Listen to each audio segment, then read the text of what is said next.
जब आप जो है अपनी ओवरऑल जब आप अपनी कोई किसी काम उसी काम को तब करें जब आपको आता हो। मुझे अगर इकनॉमिक्स आती है तो ये मेरा काम है ना। खान साहब बहुत चीज़ों में बाकी अच्छे थे, तो इकनॉमिक्स फाइनेंस मिनिस्ट्री उनको नहीं लेनी चाहिए थी, इकनॉमिक्स उनको अपने पास नहीं रखनी चाहिए थी। ठीक है, बिल्कुल मिसाल ऐसे ही है कि मैं PhD हूँ इकनॉमिक्स में फॉर एग्जांपल, और मेरी ज़िद हो कि नहीं मैंने बंदे का जो है ना लिवर ट्रांसप्लांट मैंने करना है, यूँ मैं तो पढ़ा लिखा हूँ, मैं मुल्क के साथ मुखलिस हूँ, तो मैं ज़ाती कर रहा हूँ। ये बड़ा एक जेन्युइन सी थिंग है। तो खान साहब की जो इकनॉमिक पॉलिसी थी बेड़ा गर्क हुआ है क्या कि उन्होंने जो डॉलर को जो है फॉरेन मार्केट पे छोड़ा, फिर दोबारा से IMF प्लान लिया, CPEC को डिस्टर्बेंस हुई, ये 3-4 चीज़ें उनको बहुत ज़्यादा डिस्टर्बेंस हुई। बैक पे आते हैं, मियाँ साहब के दौर पे आते हैं, जो 3-4 साल का जो भी दौर था जब तक मियाँ साहब प्राइम मिनिस्टर थे। कैश फ्लो था मार्केट में, डॉलर सस्टेन था, इंपोर्ट्स खुली हुई थी, CPEC था, IMF खैरबाद हो चुकी हुई थी। इसका इम्पैक्ट ये आ रहा था कि रियल स्टेट ऊपर नहीं जा रही थी, लेकिन जो बिजनेस थे लोकल ट्रेड बिजनेस वो बेहतर जा रहे थे। ट्रेड बिजनेस जो इम्पोर्ट एक्सपोर्ट का बिजनेस था वो बेहतर जा रहा था।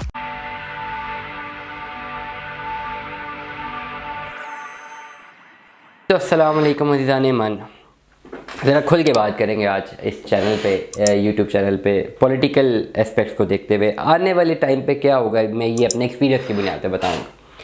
मियाँ नवाज़ शरीफ साहब जी वापस आ रहे हैं, 21 अक्टूबर को वापस आ रहे हैं। आज जब मैं रिकॉर्ड कर रहा हूँ, और ये रिकॉर्ड जो है ये 19 अक्टूबर है, ठीक है, थर्सडे है।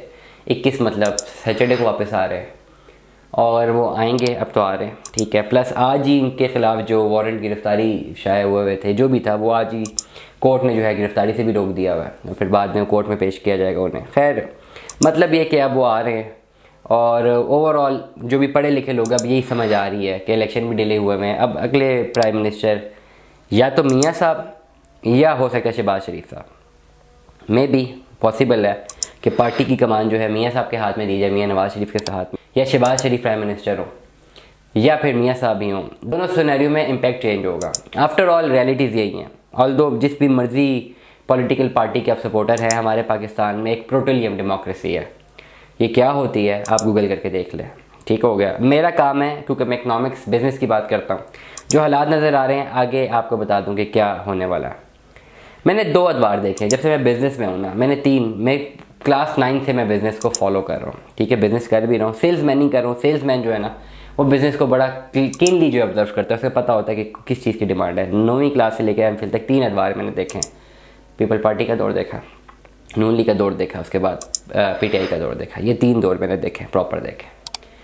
इन तीनों अदवार में बिज़नेस तो था, कैपिटलिस्ट इकॉनमी है ना, बिज़नेस तो था, लेकिन फॉर्मेशन चेंज थी। जब दौर था क्या कहते हैं पीपल पार्टी का, तब कुछ और फॉर्मेशंस थी, तब उनकी पॉलिसीज़ डिफरेंट थी, ठीक है। इन्फ्लेशन उस वक्त भी थी, लेकिन वो जो एक ट्रेड सिस्टम था थोड़ा डिफरेंट था, उसको डिस्कस नहीं करते क्योंकि वो थोड़ा बहुत too very straightforward. Corruption उस वक्त बहुत ज़्यादा थी। ट्रांसपेरेंसी इंटरनेशनल उस वक्त जो है रिपोर्ट थी कि 8,500 अरब रुपए की जो है करप्शन रिकॉर्ड की गई थी ये पीपल पार्टी की दौर में, 2008 से लेकर 2013 तक।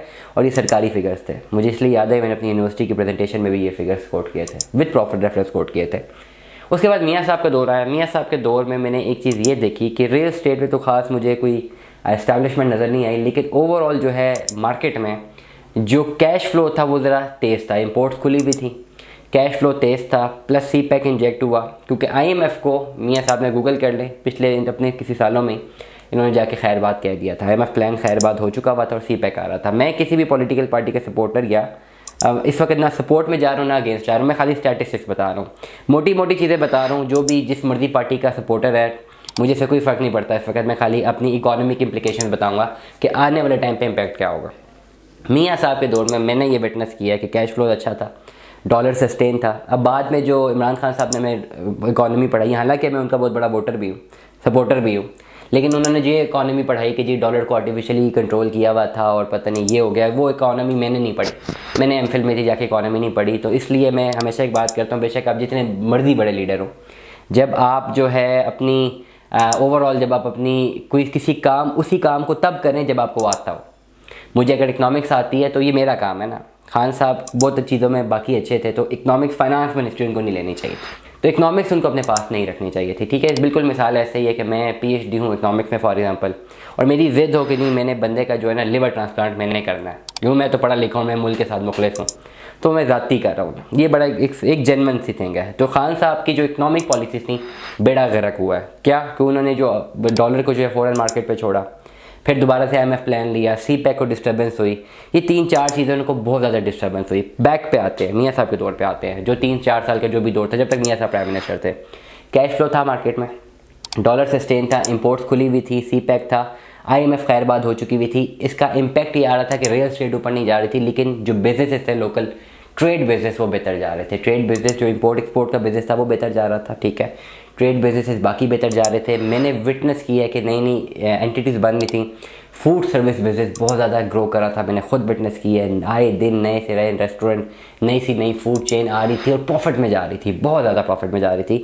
कैश फ्लो अच्छा था, डॉलर सस्टेन था, पैसे में लोग इन्वेस्ट कर रहे थे क्योंकि डॉलर सस्टेन हुआ हुआ था, सोने और डॉलर से निकल रहे थे। इंटरेस्ट रेट बहुत कम था, 7 से 8% इंटरेस्ट रेट था, जिसकी वजह से लोगों ने पैसा बैंक में नहीं रखा हुआ था, बाहर सर्कुलेट करना शुरू किया था, जिसकी वजह से इकोनॉमी सर्कुलेट कर रही थी। लेकिन रियल स्टेट सोसाइटीज़ डाउन थी, सोसाइटीज़ इतना ज़्यादा परफॉर्म नहीं कर रही थी। चले अब आते हैं खान साहब की तरफ। खान साहब जैसे ही आए उन्होंने आते साथ ही क्या किया, डॉलर को मार्केट में छोड़ा। जब डॉलर मार्केट में चला गया, मार्केट के ऊपर फेंक दिया डॉलर को, तो डॉलर फिर मार्केट की तो मर्जी हो जहाँ मर्जी उठा के ले जाए। हमने देखा कि एकदम से डॉलर महंगा होता गया, सोना महंगा होता गया, बहुत तेज़ इन्फ्लेशन हो गई।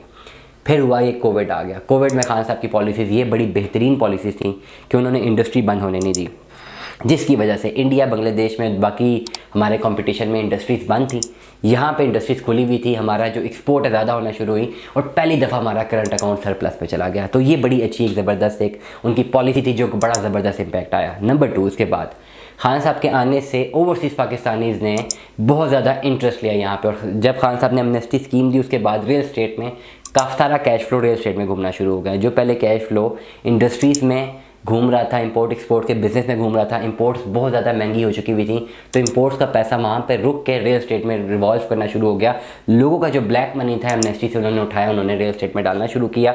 यहाँ से उसी वक्त जो है कोविड में हमारे पास यूट्यूब, फेसबुक इकोनॉमी आई, जिससे हमारी मार्केटिंग जो टैक्टिक्स थे वो ज़्यादा हो गए। रियल स्टेट ने मर्ज किया उस मार्केटिंग फॉरम्स को अपने साथ, प्लस एलेबोरेशन होना शुरू हुई और दुनिया भर में जितना पाकिस्तानी था उन्होंने रियल स्टेट में अन्यवा पैसा डालना शुरू किया, जिसका रिजल्ट ये आया कि बहुत सारे बोगस प्रोजेक्ट्स भी आते गए। उन्होंने अच्छा खासा पैसा लूटा, जो अच्छे परफॉर्मिंग प्रोजेक्ट्स थे उन्होंने भी परफॉर्म करना शुरू किया, और ये इसी तरह सिलसिला चलता रहा 2-3 साल। 2-3 सालों में रियल स्टेट में खान साहब के दौर में लोगों ने अरबों रुपया बनाया, अरबों रुपया, करोड़ों भी नहीं, अरबों रुपया बनाया। कुछ लोगों ने जायज़ बनाया, कुछ लोगों ने नाजायज़ बनाया, लेकिन ओवरऑल हमें खान साहब के दौर में एक चीज़ हमें बेहतरीन मिली है, सिर्फ ये कि ओवरसीज़ पाकिस्तानी से पैसा यहाँ पे ज़्यादा फेंका है। हमारी फॉरेन अकाउंट जो रेमिटेंसेस से वो ज़्यादा हुई हैं। रोशन पाकिस्तान डिजिटल अकाउंट जो है वो इस्टेब्लिश किया है, जिसमें लोगों ने अपना पैसा रखा हुआ था। आहिस्ता आहिस्ता हमारे रिजर्व बेहतर जा रहे थे, और दोबारा जो हमारी 5.1 या 2 की जो GDP ग्रॉस डोमेस्टिक प्रोडक्ट की जो हमारा ग्रोथ रेट था, जो मियाँ साहब के दौर में 5.2 था और एकदम से खान साहब के आने से 3.7 या 8% तक आ गया था, 2.9 तक भी गया था जहाँ तक मुझे याद है। दोबारा ग्रो हुआ 5.2 तक गया, और नेक्स्ट फिगर 6.2 के आ रहे थे। एस्टिमेटेड फिगर दे रहा हूँ, मुझे इतनी ज़्यादा जो है फिगर याद नहीं रहते हैं, लेकिन अचानक जो है फिर एक पार्लियामान के साथ कह लें या मुल्क की डेमोक्रेसी के साथ एक और जो है इसको झटका दिया गया, और फिर एकदम से अभी हम जिस हालात में जा रहे हैं हमारे सामने हैं। अब मियाँ साहब दोबारा आ रहे हैं और हालात यही लग रहे हैं कि 2024 के स्टार्ट में अगर इलेक्शन होते हैं तो बाय हुक और बाय क्रुक मियाँ नवाज़ शरीफ को प्राइम मिनिस्टर बना दिया जाता है, या अगर मियाँ शहबाज शरीफ को बनाया जाता है तो ओवरऑल जो है कमान पार्टी की शायद नून लीग के पास ही रहे। अगर ये हो जाता है तो रियल स्टेट जो है सिर्फ वही प्रोजेक्ट्स परफॉर्म करेंगे जो अभी परफॉर्म कर रहे हैं, जो परफॉर्मिंग प्रोजेक्ट्स हैं।